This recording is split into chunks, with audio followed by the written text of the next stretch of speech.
So today we're going to talk about something interesting. But before we get there, obviously, if you've not subscribed to my channel, I don't know why yet.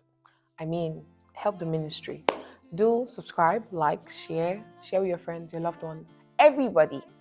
So, yeah, let's get right into the video.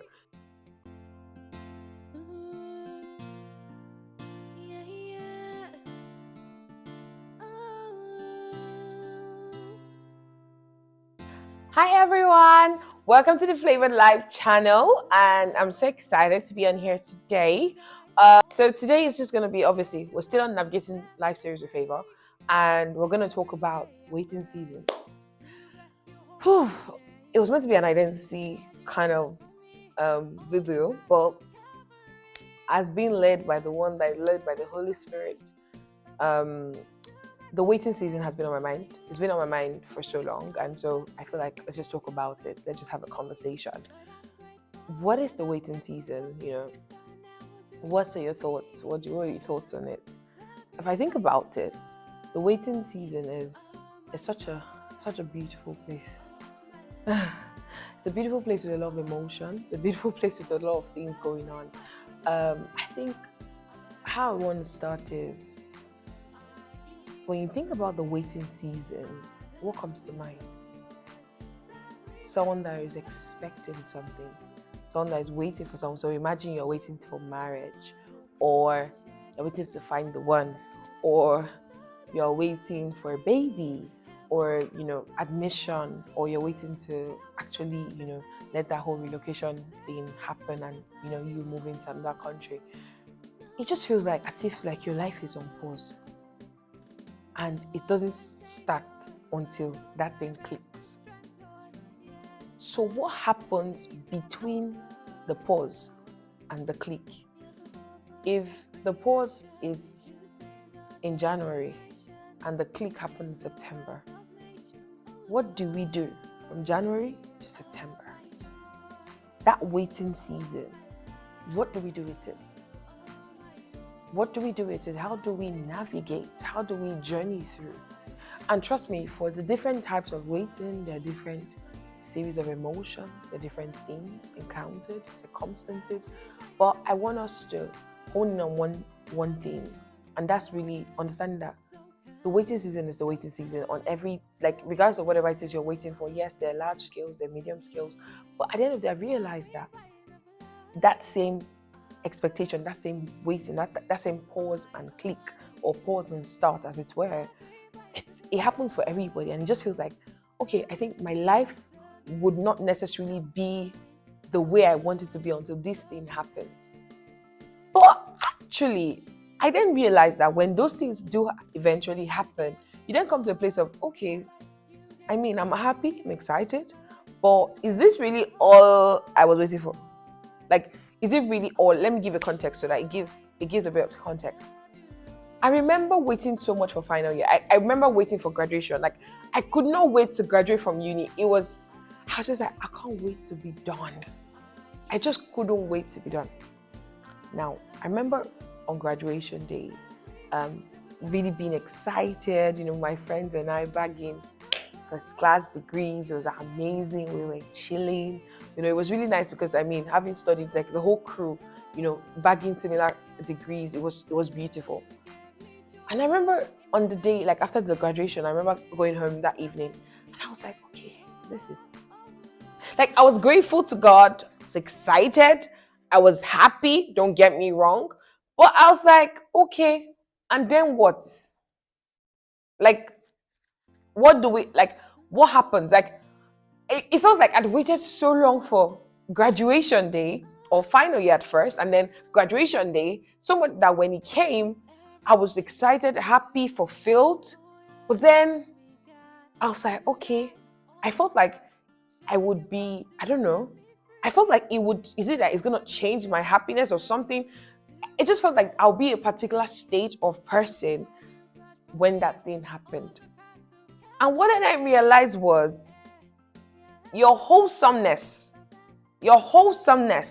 is not predicated on the outcome or result of something. Meaning there's a level of state of posture that must happen to you in the waiting season. That if it does not come to a place where you come to a place of rest, it doesn't matter what you're waiting for. It doesn't matter when it comes or where it comes through.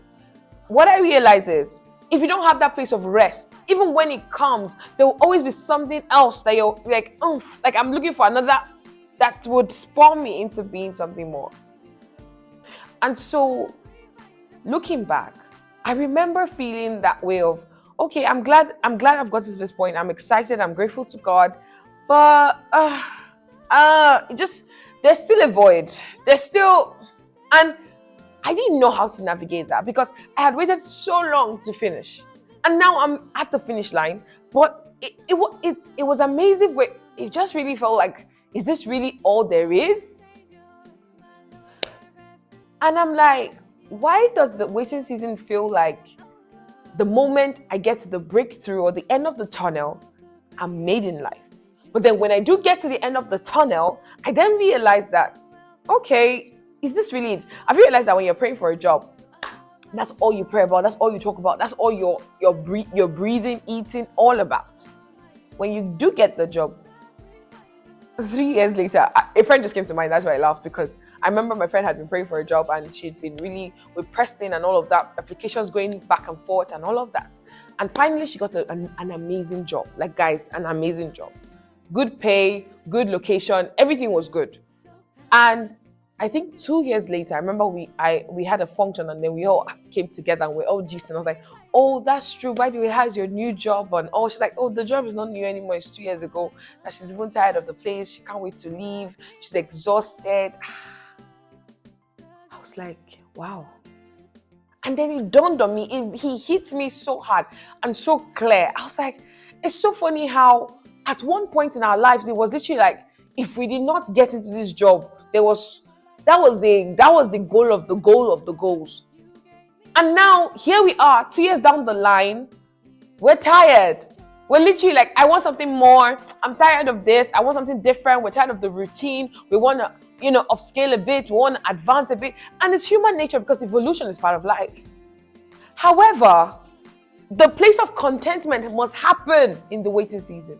The waiting season is a place for reforgence. It's where you are being forged, where you're being tried and tested, where you're pruned. So the beauty doesn't come after the wait. The beauty comes in the wait. There's a refining process that must happen in the wait that will launch you forward. Because actually, when you get to that place of beauty and process and understanding that design, you receive the promise in the wait. Then it happens in manifestation. It's not the other way around. People think they have to wait for things to happen. No, you wait to become the thing. Embody it, to become one with it. And then you then see the fruits of it. So you see marriages, for instance. People are waiting for their marriage, and then I've seen my friends like, oh my God, I waited so long. I was so excited and so this and so that, and it's amazing.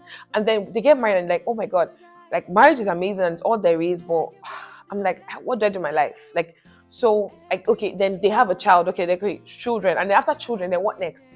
And then you're like, oh my God, I have 2 kids, 3 kids. Feels like my life has been on pause. I now need to take care of myself. And then there's that whole rebalance, like it's a whole life crisis, and then you come back into Christ and you're like, okay, so what do we do with our life? And that tells you that the different happenings in life cannot satisfy you. There's a void that can only be filled by God. There's a void that can only be filled by God. And until you get to that place of contentment and rest, you'll always keep jumping from one waiting season to the next, regardless of whatever it is you're waiting for. And so how do we navigate the waiting season? I think we'll talk about the posture of a waiter in the next episode.